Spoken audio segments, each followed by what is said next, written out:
Hey friends, this is Carlton Lewis, aka Mellow Melanin, aka Mega Businessman, coming to you live and direct from Atlanta, Georgia. And in this video, we're going to talk about how I keep my driver ratings and my tips higher than the average driver. Stay tuned.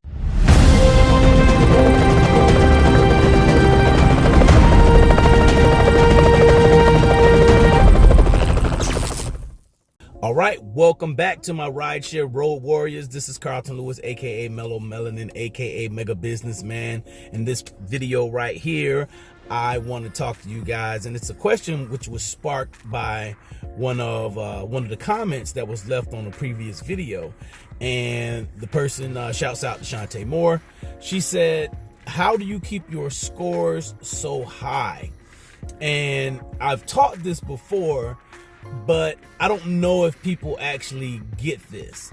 And there are several different things that I do to keep my scores high, but the main thing I deliver is world-class customer service. I learned that a long time ago, to deliver world-class customer service. And it doesn't matter what industry you're in, you should deliver world-class customer service.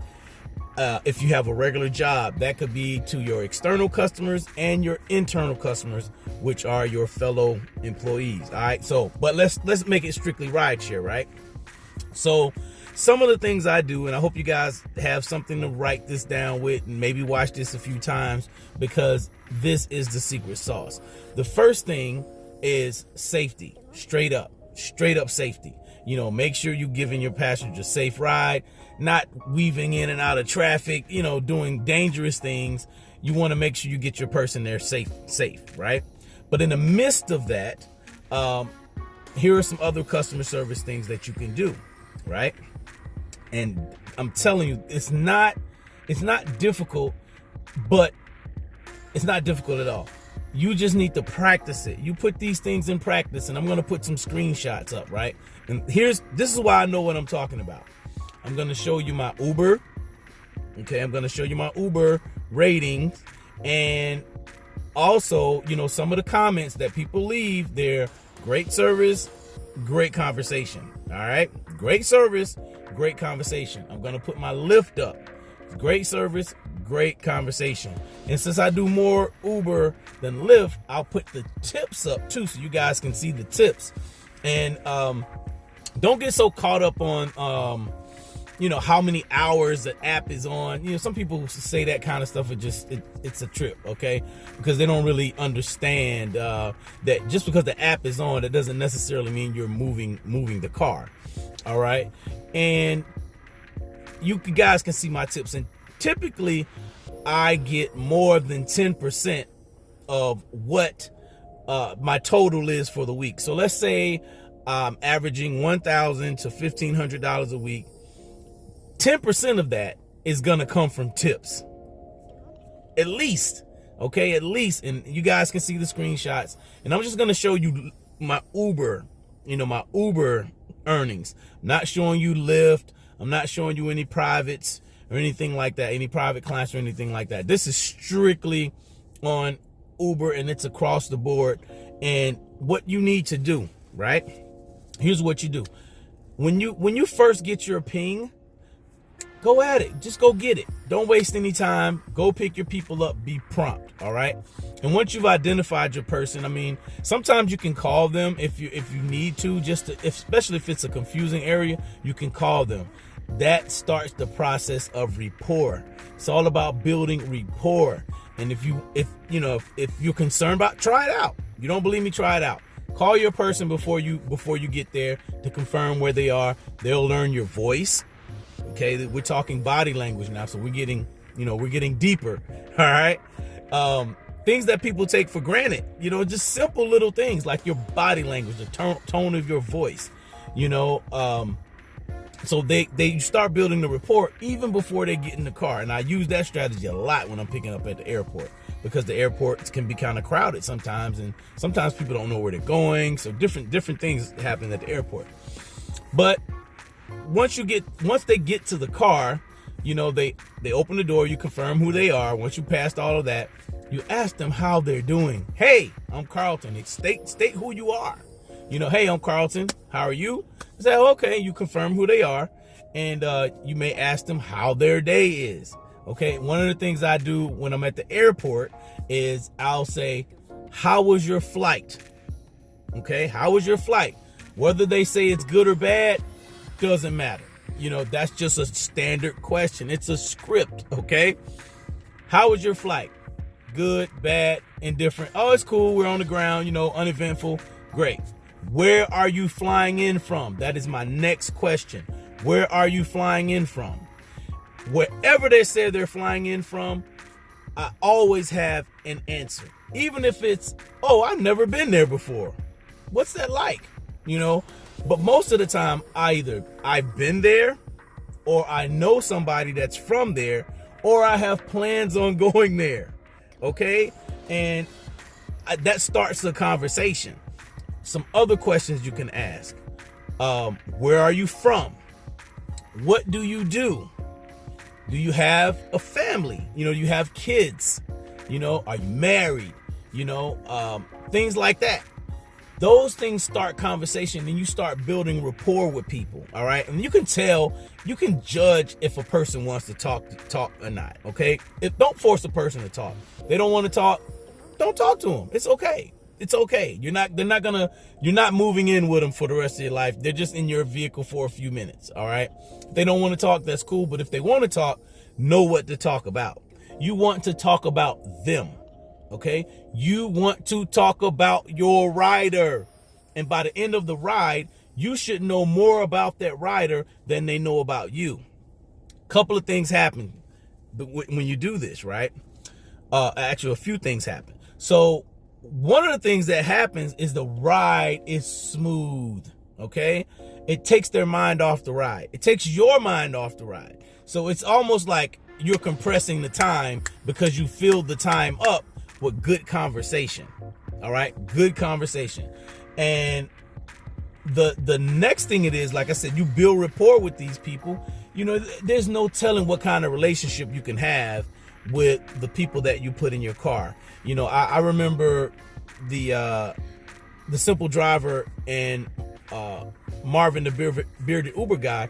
They did a call together, right? It was an interview where Marvin was interviewing Kelvin, and these people are leads. If you guys are really thinking like business people, these people are leads for you to grow your business. You don't know what kind of relationship you can have by, meeting with these people and having conversations with these people. And you never know what you can learn, okay, to take you to the next level. For instance, one of my riders who's become like a private client, he calls me all the time now. He put me on to Darren Daily, right? Which is Darren Hardy's daily video, wake up video, basically giving you some type of positive, motivational inspiration. But Darren is the founder of Success Magazine. He's interviewed hundreds of successful people. So he has a lot of nuggets. I didn't know that. I didn't know that on my own to go and look up Darren Hardy and get on Darren Hardy's email list to get success nuggets every day. I learned that through one of my riders. But had I not been conversating with that gentleman, then I wouldn't have known this. I wouldn't have known. And what also happens, and this is the last thing, what also happens is you get more tips. The people give you more tips. Okay, they give you more tips. Like I said, if you've seen the screenshots, hopefully the screenshots by this point in the video, I've already put them up where you guys can see them. And you do the calculations. My tips are pretty good. They're pretty good, and people appreciate when you take an interest in them. Okay, so here's a book I'm going to recommend to you guys. I'm going to put the link in the description. How to Win Friends and Influence People by Dale Carnegie. It's an old book, but the wisdom in it is timeless for, people who want to get a higher rating, want to get tips. There we go. It'll tell you that the people that you talk to, they're the most important person in their lives. Okay. So your rider is the most important person to themselves. And once you know that, you can give them world-class customer service. All right, it's as simple as that, man. It's as simple as that. And even following, just practicing the golden rule, do unto others as you would have them do unto you. Simple stuff.